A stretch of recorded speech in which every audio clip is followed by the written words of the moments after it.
Alright, so I hate to have to do this, but if you're watching this video and you saw the first half where the tap handles and just the plaster of Paris disintegrated underneath the high heat.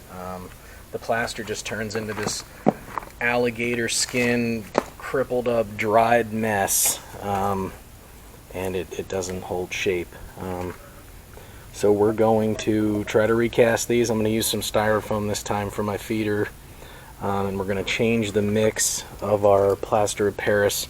We're going to do 50-50 by weight, or as close to it, because I'm not going to use a scale because I'm too stinking lazy. So we're just going to wing this. And then I'm going to try some test pieces. I want to mix some plaster of Paris with Satanite and let it dry in a form overnight, and then put that in the furnace and see how it does in comparison to the sand mix. Because Satanite really has a sour cream-like consistency, which is very much like the plaster of Paris when you mix it wet. And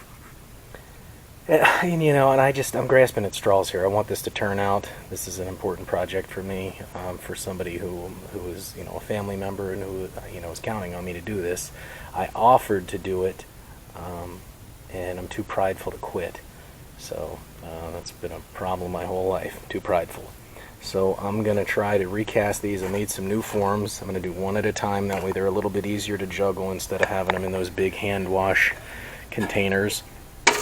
And we're going to see what we can do. So 50-50 sand to, well, not, yeah, by weight. So the plaster of Paris is much, much lighter than the sand. And we're going to mix this stuff up and see what happens. I'm going to do a light coating on the face of these like I did with the last set, just to make sure that we get the fine detail in here, and then the slot at the bottom. That I did find when I split the old mold in half. I was able to find a lot of these pieces and see that it did maintain and keep a lot of its shape.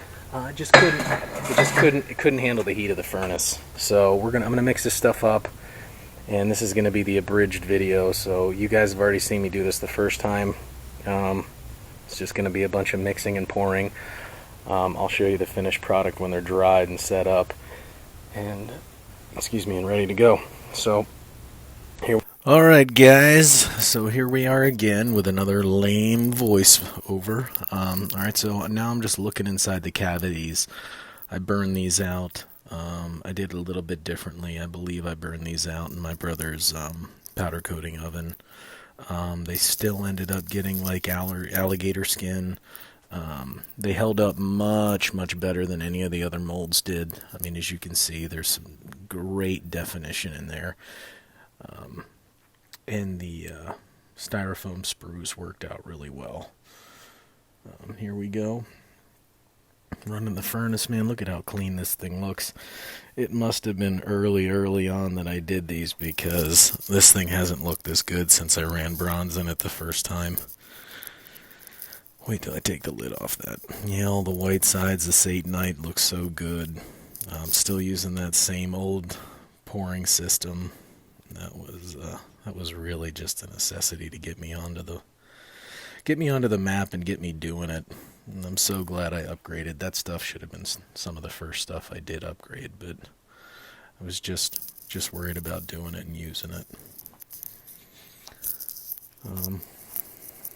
Yeah, and you can see the 3 pucks on the top of the furnace lid. I should have pointed that out sooner. Here we go, another horrible pour.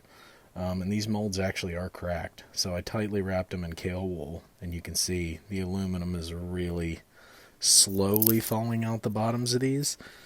So I filled them partially, and what I did is I ended up waiting for them to cool down and had some aluminum solidifying all the alligator cracks. And then I came back and I re-poured them, which actually did end up working. I mean, it wasn't the greatest situation. Yeah, here I am pouring them a second time.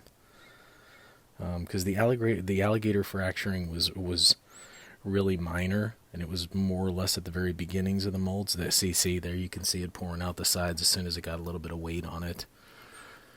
Yeah, I mean, that's just the problem with plaster of Paris. There's just no structure to it at all. I was really just desperate to get this stuff to turn out, because the definition that you get with plaster of Paris is really incredible. I mean, it picks up all the fine details, and it does it really well. It doesn't sink into your prints because it's a lot more viscous than the ceramic shell that I started playing with later on. And I can only give you that insight now because I've been at this, and I've purchased the stuff to do it a better way. But yeah, this is just me using a sledgehammer to beat off all of the plaster. But, it's just, the chicken fencing didn't hold up like it should. It was just, there's a lot. I mean, but everywhere that did cast and did hold together looked so good. That's why I held out hope for so long with the plaster of Paris before I gave up on it. But unfortunately, it was a tragedy. But yeah, I mean, basically, I'm just going to spend the rest of this video trying to chisel the plaster out of that pocket that's inside the face of them. And it just, it just, unfortunately, they just didn't turn out. So this was another failed attempt. It was much, much better than the first couple of tries, but still, not great. Pouring it a second time, the way the aluminum overlays in and of itself, it kind of locked itself together, but it's not like what you get when you get one solid, consistent pour. I mean, it's not the same. It's not even close. But, even the pockets turned out in these where it was, I was really disappointed. This is when I really started to get frustrated. But, that's just the life of a maker. You solve one problem, and then you move on to the next, and the next, and the next, and the next, until you finally get through it. I mean, there you can see the fine detail on that handle was really impressive, and it is. I mean, and that was one of the hops, and you can see the pieces that are breaking out of this still hold the physical shape of that tap handle really well. Unfortunately, it just didn't, it just can't hold up.